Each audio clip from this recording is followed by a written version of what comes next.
Hola, buenas tardes. Pues el tiempo pasa muy rápido y hemos llegado ya a nuestra última sesión, en la cual seguiremos hablando de la gestión de riesgos para el proyecto de tesis y terminaremos hablando sobre nuestros mapas de riesgos. Esta semana vamos a analizar cómo realizar la valoración de riesgos, además el modo como se va a diseñar un plan de acción y identificar las prioridades que debe de tener dicho plan de acción.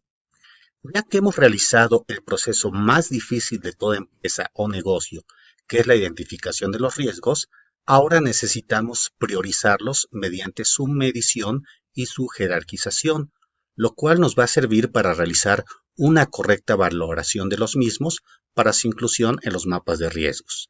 A continuación, se va a necesitar realizar el plan de acción para evaluar la conveniencia de implementar medidas de control analizando su costo o beneficio. Como siempre, les encargo realizar las actividades que se presentan en pantalla. Una vez que hemos hecho el proceso de investigación para identificar los riesgos asociados a los procesos, ahora nuestro siguiente paso consiste en poderlos medir y poderlos priorizar. Tenemos también que identificar aquella parte del riesgo que no puede ser sometido a medidas de mitigación, por ejemplo, una crisis mundial, un evento climatológico, un evento sísmico, etc. Para que nosotros podamos hacer un eficiente proceso de medición, nuevamente tenemos que tomar en cuenta cuáles son las características de esta exposición. Por ejemplo, particularmente en el caso de eventualidades financieras, contamos con una cantidad inmensa de modelos proporcionados por la teoría financiera, además de productos financieros que nos permiten mitigar ese riesgo. Vamos a definir a la prioridad como la medida de la repercusión potencial de cada factor de riesgo y se va a evaluar generalmente mediante dos indicadores, la importancia y la probabilidad de ocurrencia de cada uno de dichos eventos. Los elementos que se consideran para la evaluación de la importancia son los siguientes. Primeramente tenemos que analizar cuál es la trascendencia con respecto al conjunto de riesgos del área. Después tenemos que establecer cuál es la magnitud de las posibles pérdidas que podemos estar teniendo. En la escala de la medición del riesgo, un riesgo muy alto va a ser aquel que va a estar afectando a todos los procesos y productos. Por ejemplo, implicaría una pérdida de 30 millones. Una importancia alta va a afectar a un gran número de procesos y productos. Digamos que en este caso la pérdida sería de 10 a 30 millones, por poner un ejemplo. Cuando tenemos una importancia media, afecta a algunos de los procesos y productos. Podemos poner un ejemplo que la pérdida sería de 2 a 10 millones. Cuando la importancia es baja, quiere decir que afecta a un número reducido de procesos y productos. Generalmente, podemos poner, por ejemplo, que tendría un costo o una pérdida de 0.1 a 2 millones. Cuando la importancia es muy baja, va a afectar levemente en algún proceso o producto. Y podemos establecer la pérdida en el valor que queramos. En este punto, la importancia y la descripción son dados ya por los teóricos. Las pérdidas simplemente ponemos aquí cantidades en pesos para poder poner un ejemplo. Vamos a ver ahora cómo jerarquizar el riesgo. Cuando la probabilidad es muy alta, quiere decir que va a haber una ocurrencia en la mayoría de las circunstancias. Por ejemplo, puede ocurrir una o más veces a la semana. Cuando la probabilidad es alta, hay una probable ocurrencia en la mayoría de las circunstancias. Podríamos ejemplificar que puede ocurrir una vez al mes. Una probabilidad media indica que puede ocurrir en algún momento, por ejemplo, una vez al trimestre. Una probabilidad baja nos indica que puede ocurrir en pocas circunstancias, por poner un ejemplo, una vez al semestre. Si la probabilidad es muy baja, quiere decir que puede ocurrir en ocasiones muy excepcionales. Podría ser una vez al año. Los criterios utilizados en las dos tablas que hemos visto con anterioridad van a ser útiles para proporcionar una calificación inicial para cada riesgo inherente, pero al margen de cuáles son los mecanismos de control. Esta evaluación inicial debe ajustarse en función de efectividad y grado de cobertura de dichos mecanismos en una escala cualitativa. Una vez que determinamos los mecanismos de control, vamos a valorar la efectividad de estos mecanismos de control.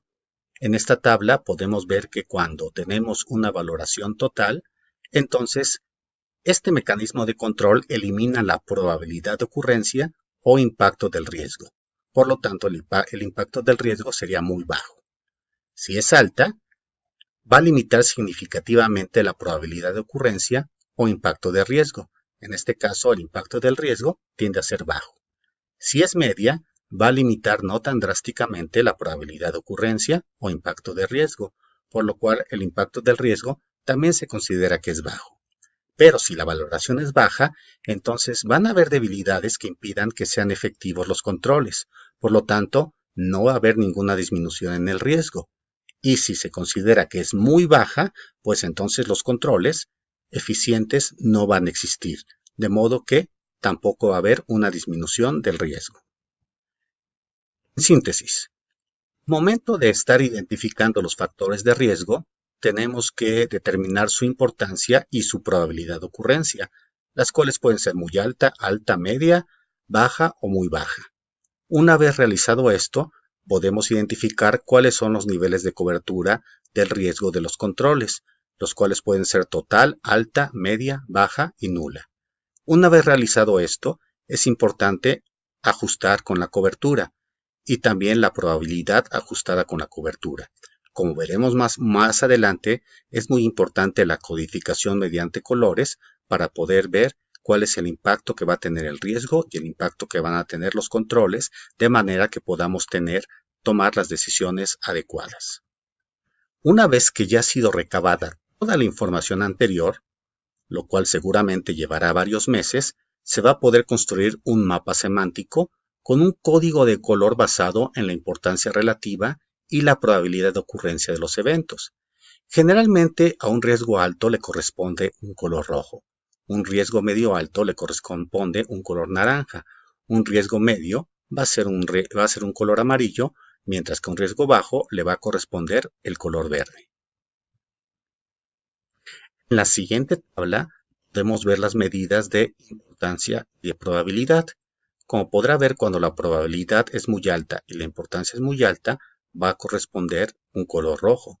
Cuando la importancia es muy baja y la probabilidad es muy baja, va a corresponder un color verde. Y así vamos a hacer las distintas combinaciones de manera que se puede identificar fácilmente la valoración de cada uno de los riesgos. Después de haber realizado esta codificación, se va a realizar la asignación de resultados entre los distintos intervalos en orden de mayor a menor nivel de riesgo. Si un 25% de los factores se ha evaluado como de riesgo alto, se evalúa en conjunto como de riesgo alto, de los contrarios se evalúa el siguiente intervalo. Si los factores de riesgo evaluados de riesgo alto, medio alto, son más del 25, entonces se evalúa el conjunto como de riesgo medio alto. De lo contrario, se evalúa el siguiente intervalo. Si los factores de riesgo evaluados como de riesgo alto o medio son más del 50%, entonces se evalúa el conjunto como de riesgo medio. Si no se han cumplido ninguna de las condiciones anteriores, entonces el conjunto se va a estar evaluando como de riesgo bajo. Por poner un ejemplo, en esta tabla vemos distintas áreas. Vemos el área de crédito, de mercado, de liquidez, operativo, estratégico, reputacional y legal de una determinada empresa. Obviamente las áreas van a ir cambiando dependiendo de la característica de la empresa. Como podemos ver, en el área de crédito y en el área 2, el riesgo va a ser muy alto. Sin embargo, en el área 1 del área de crédito, el riesgo va a ser bajo. Esto tenemos que hacerlo para todas las áreas y para todos los riesgos, de manera que podamos identificar claramente cada uno de los riesgos y podamos tomar entonces las coberturas que sean necesarias. Es muy importante recordar que cuando estamos diseñando un mapa de riesgos, no es un diseño que únicamente se va a realizar una vez, sino es un proceso que va a ser continuo, ya que los riesgos van cambiando de probabilidad y de ocurrencia en cada momento del tiempo. De modo que una vez identificados los factores de riesgo, se analizan los resultados para identificar las mejoras en el control interno de la empresa, para lo cual vamos a tomar en cuenta las siguientes consideraciones o elementos. Tenemos que ver cuál es la prioridad en la implementación de los controles, cuál va a ser el área responsable de la implementación, cuáles son las áreas afectadas por el riesgo y los controles, cuáles son las fechas estimadas de inicio y finalización y el objetivo a conseguir con dicha realización. Para determinar un plan de acción, tenemos que seguir el siguiente procedimiento. Comenzamos estimando la probabilidad de ocurrencia de cada uno de los riesgos. Posteriormente, tenemos que realizar un ejercicio para estimar cuál sería el valor de la pérdida en caso de que el riesgo se materializara. Debemos de estimar también cuál sería el valor de la ganancia o la limitación de la pérdida si se materializa el riesgo, pero tenemos un plan de acción o tenemos un control. Finalmente, también tenemos que estimar cuál es el costo de implementación de un plan de acción. Por ejemplo, si nosotros decidimos tomar una cobertura mediante opciones, el costo sería el valor de la prima. Una vez que hemos identificado los riesgos, únicamente hemos realizado el primer paso, ya que a continuación tenemos que priorizarlos. Para priorizarlos tenemos que realizar primeramente una escala de medición del riesgo y una jerarquización de los mismos. También se tiene que hacer una valoración de los controles para determinar la exposición del riesgo por áreas. Finalmente tenemos que analizar el costo-beneficio de los planes de acción pospuestos para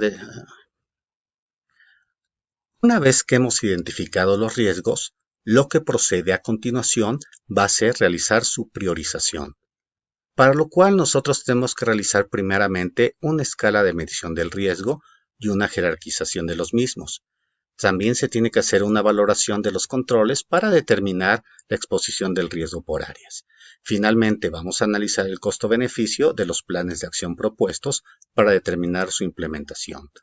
Es importante recordar que aunque todos los riesgos pueden ser gestionados, puede ser no económicamente viable el estarnos cubriendo con ellos, debido a que o generan un costo económico o generan un costo de oportunidad. Les agradezco mucho su participación en este curso. No olviden realizar las tareas y las actividades que se les ha indicado y ha sido un placer trabajar con ustedes. Hasta la próxima.